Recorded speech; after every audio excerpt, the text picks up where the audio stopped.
Good morning. I'm a professor at the Naval Postgraduate School, and I just learned from you that the word hybrid warfare was actually invented at Naval Postgraduate School. Yes, first use of it, 1999. So that brings a little context as to why I'm speaking on this subject. This is a very new subject about Russia's strategic influence on Pakistan. So the answer is very short: is there is none. There's been a long history of Russia and Pakistan having hardly any relations, much like strategic relations, and that's why it is more fascinating. So my presentation basically are very simplified in three areas. What has happened? What are the drivers of this change, bonhomie between Russia and Pakistan, which is just about a decade back that I'm more focused on. And when Henry asked me to do this research, this is very difficult to find out because one, there is no open literature available on this subject. The Pakistani think tanks do not talk on this subject at all. There's very little announcement that comes out from any Russian-Pakistani interaction that happens, or delegations that visit each other, or even the cooperation of military exercises, etc., that goes on. Very little comes out of it except for the announcement that makes. So it's a hard research to really pin down as to what it is. So it's more about conjectures, about historical conjectures that I will cover this, As you can see, these exercises are happening. I want to first give you the key takeaways because if Henry starts to stop, then I'll stop there. These are the major takeaways from the research that I have. Basically, the Russia and Pakistan got together really as Machiavellian principle, but as both Russia and Pakistan relations with the United States began to really dwindle down, and that is where they became closer, as the timeline would show, From Pakistan point of view, the economic, regional, internal security challenges that they are facing, which is well familiar with, actually brought them closer to embrace China and also reach out to approach with Russia. But I think if you want to know one singular factor that has really brought them together is something that we talk every day now. That's Afghanistan. Afghanistan is the one that has brought Pakistan and Russia together. The other thing is Russia's sales pitch to South Asia. Islamabad was somewhat disappointed with the S-400 sale that Russia gave to India.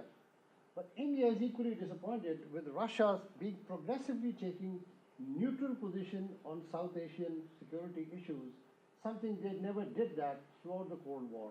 And that is something, a big change as far as the Pakistanis are concerned. And finally, it's still very new that, my findings indicates that even though this relation may be somewhat getting warmer, the historic distrust is actually fundamental that continues to cast a big overshadow, and I'll explain to you what those were. Here's what explains a little bit new. I think the Pakistan have always feared abandonment of the US.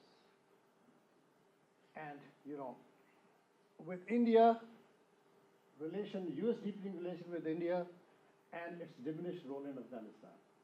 This was always the calculus of Pakistan in the last 20 years, and that's exactly what's happening as we speak now. In fact, Russia stepped in Afghanistan very quietly. They were having contact with some faction of Afghanistan, as manifested about 2 weeks back in the Moscow conference. And that's where the Pakistanis noticed that Russians are keeping their interest alive throughout. But I think this is a third point, particularly talking about Pakistani security. They came to a certain point in early 2000s that the United States model of ensuring stability in South Asia is to establish hegemonic stability, meaning India is hegemonic over South Asia, which Pakistan will contest tooth and nail.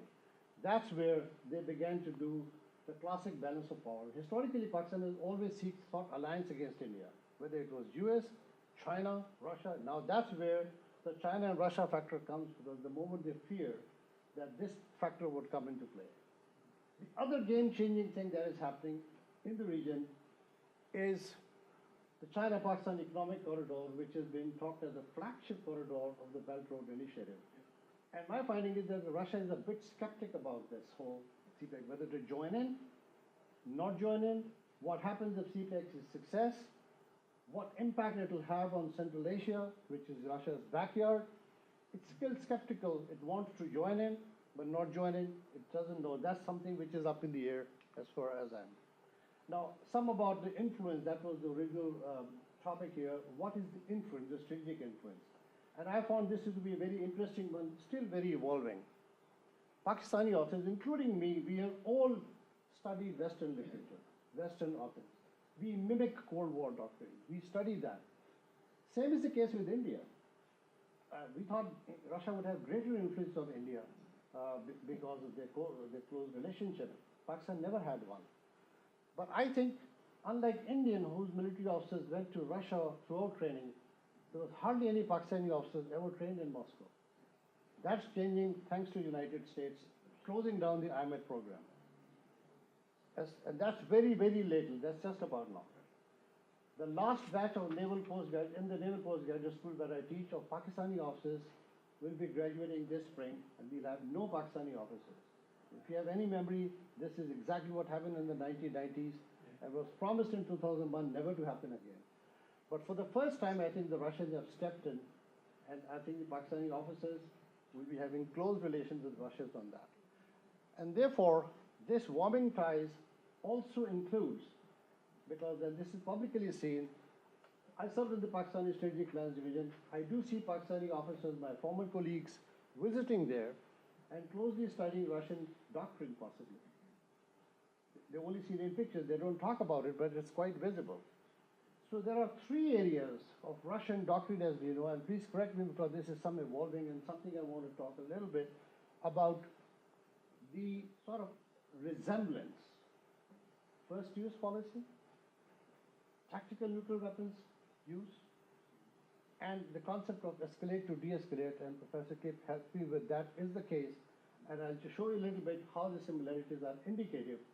I want to say that it is not that the Russians have influence, it is just coincidental that both seem to be close to each other's thinking in that.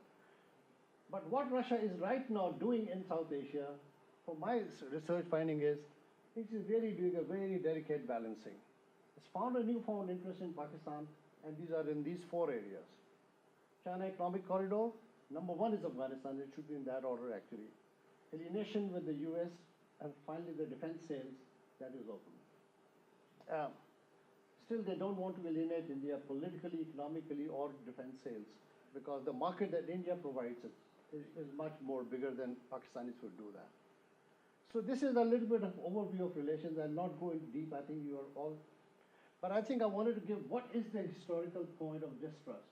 There are three areas that happened for those who, the U-2 base in the 1960s was the beginning, and that was where the Russians literally threatened Pakistan. Then President Nixon's strategic somersault in 71 was facilitated by the Pakistanis through Henry Kissinger's secret visits to Pakistan. And many people didn't know, but Pakistanis noted that very month, within a month of that visit of Dr. Kissinger through Pakistan, Soviet Union signed a deal with India the very next month. And it was that treaty, 6 months later, they defeated Pakistan in Bangladesh and created that.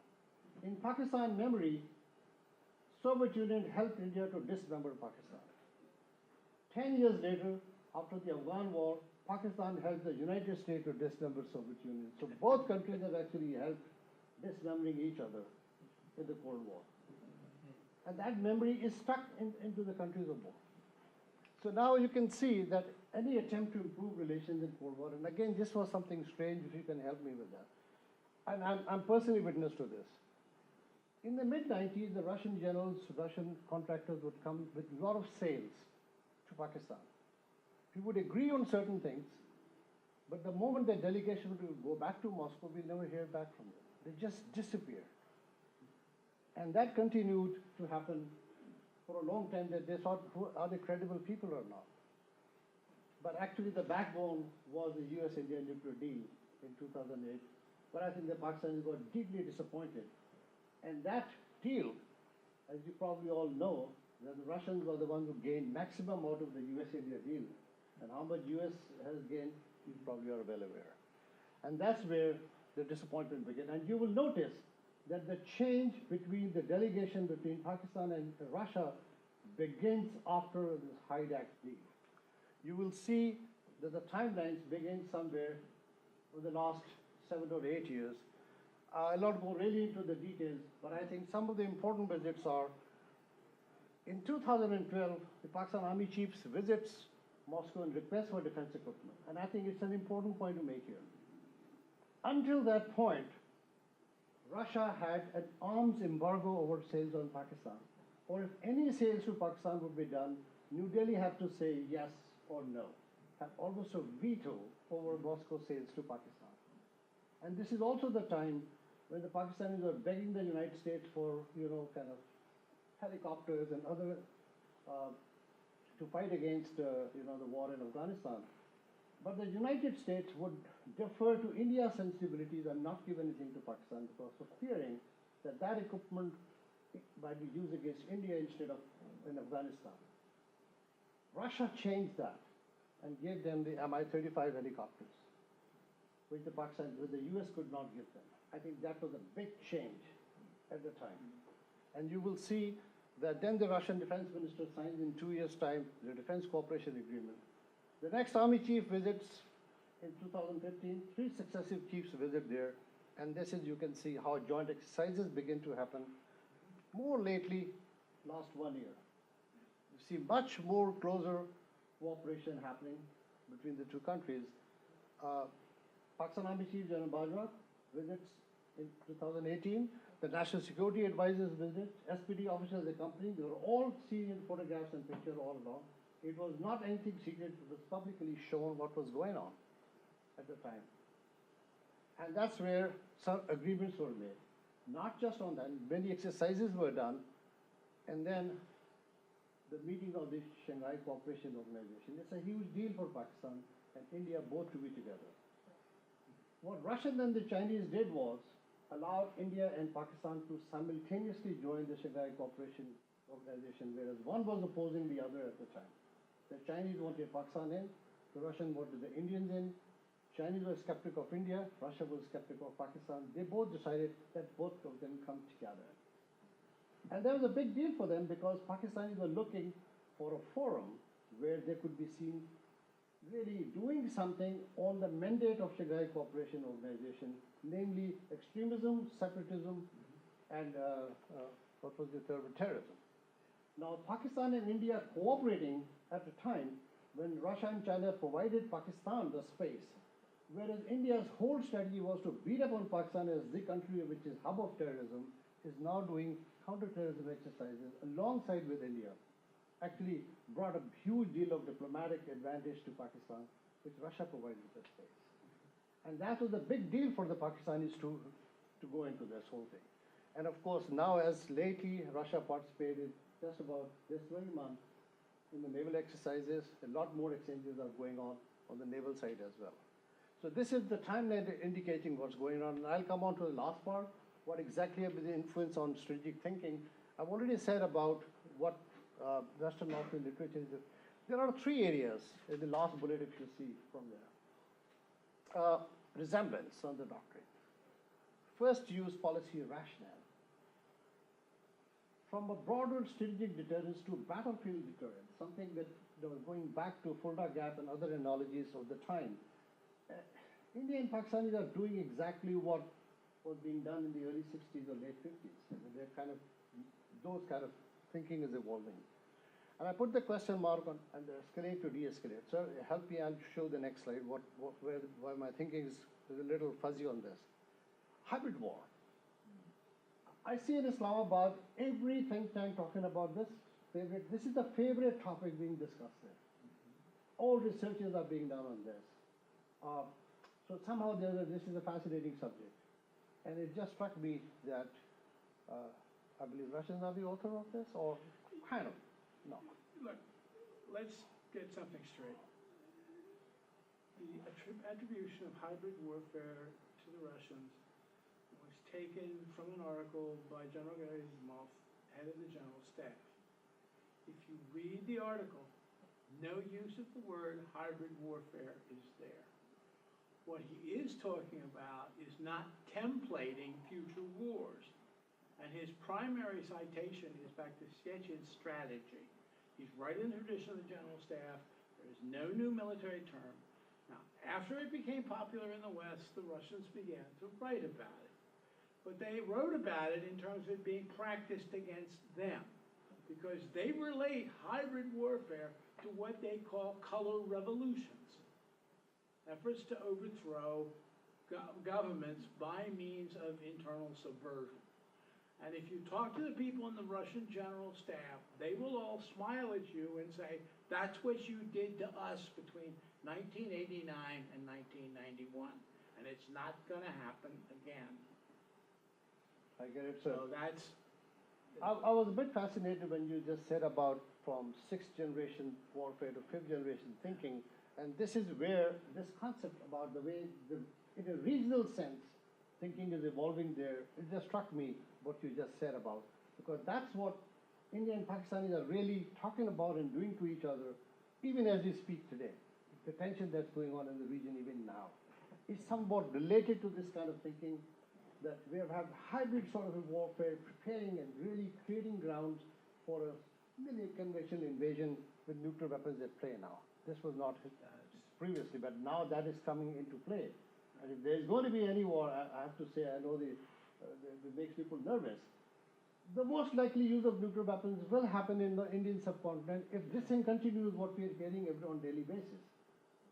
And this is not as virulent anywhere else in the world. But anyway, that's a separate subject. Here's something that the research is indicative. I will just show what resemblance was, and it's coincidental. By the way, nobody's teaching anyone, but it's just like, as the relation grows, obviously both will learn. Pakistani essential doctrine is that it cannot match India conventionally, therefore it relies on the smaller battlefield nuclear weapons to provide deterrence. This is somewhere in the Russian literature that I'm copying from somewhere, talking about the conventional war is no longer inevitable with Ukraine, Baltic, and other places. Russia wants to restore its image, international prestige by nuclear modernization, what is happening now. For Pakistan, it's an insurance and guarantee against surprise attack at the operation level, essentially to buy time to prevent a strategic defeat. And finally, you can see that it compensates for the weakness of NATO versus China. So this, you can see the similarity of Pakistan vis-a-vis India and Russian thinking vis-a-vis NATO as currently going on. Here's something more.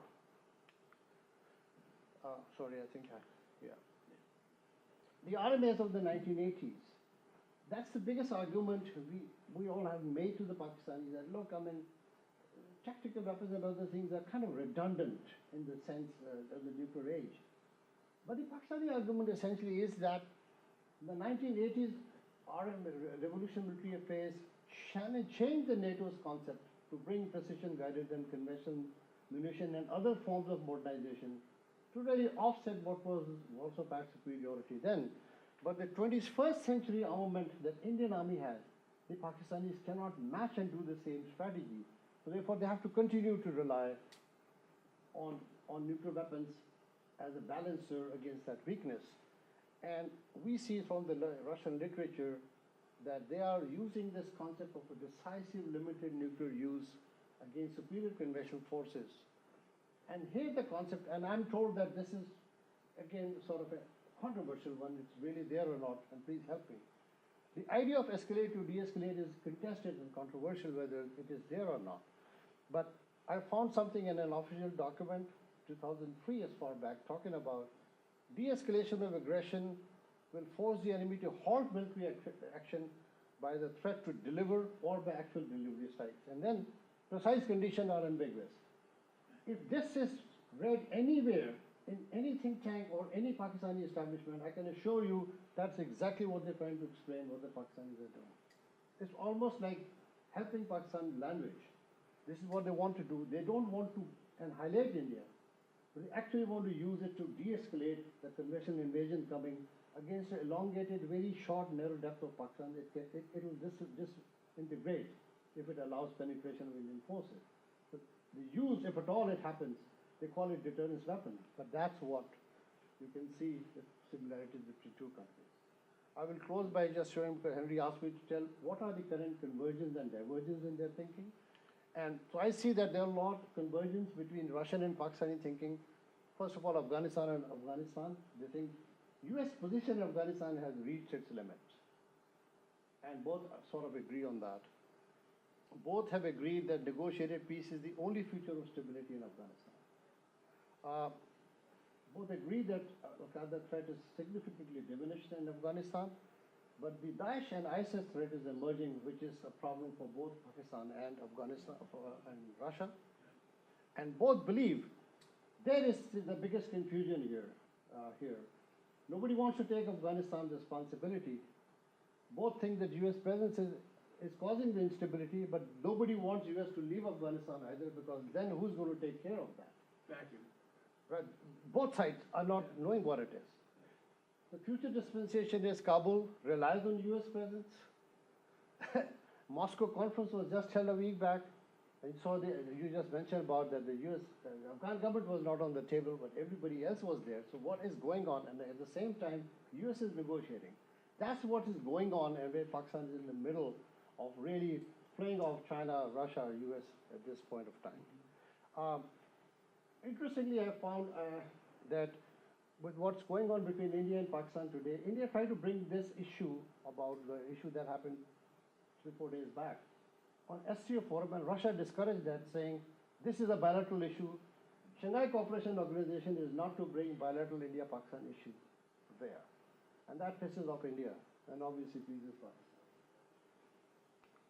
And you can see that Russia has, I believe, accepted that Pakistan's need of balance of power is somewhat okay.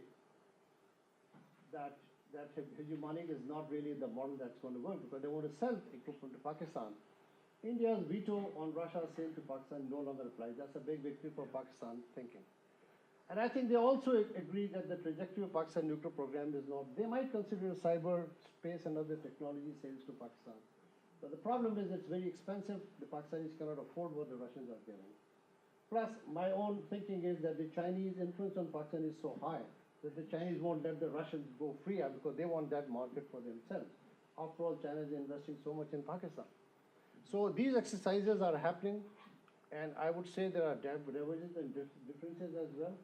And these are the differences, which is really at the heart of Pakistan's problem. I think they disagree on the status quo on South Asia. Russian thinking is the division of Kashmir is a fait accompli. And for Pakistan, that's a big issue. India is the primary power in the region, and that's clearly an indication which Pakistan has problems with. Russia's disagreed with Pakistan's asymmetric strategy, using jihadi elements as the tool of strategy, especially in Kashmir. And this is something the UNSC resolution is an indicator of that. And that's a big diversion. Pakistan is not happy with the sales of S-400 to India. They believe that tilting offense-defense balance in favor of India, and therefore that's destabilizing. Russia has not a big issue of India's role in Afghanistan. For Pakistan, it's a red line. And finally, Russia's reaction to Sino-Pakistan relation is somewhat ambivalent. So I cannot say exactly whether they're happy or they're not, but that's one issue that's somewhere on the question mark. Sir? And with this, I think these are my concluding remarks. This research continues in this direction. What prompts the U.S.-Russian interest is both geopolitics and defense industry sales, in my view. How will Pakistan balance purchases between Russia, West, and China? This is an compatibility issues because India faced that, When you have Western equipment in your arsenal and you start getting Russian, then it become a big problem. India is facing that problem now. And that's one big problem, Will India hold veto over Russia's, Pakistan relations? That is something that's a big question mark, because at some point Pakistani fear that Russia may back away if they don't.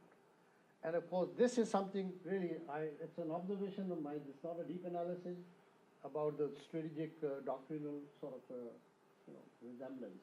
And that's something still going on in the world. So I hope this is okay.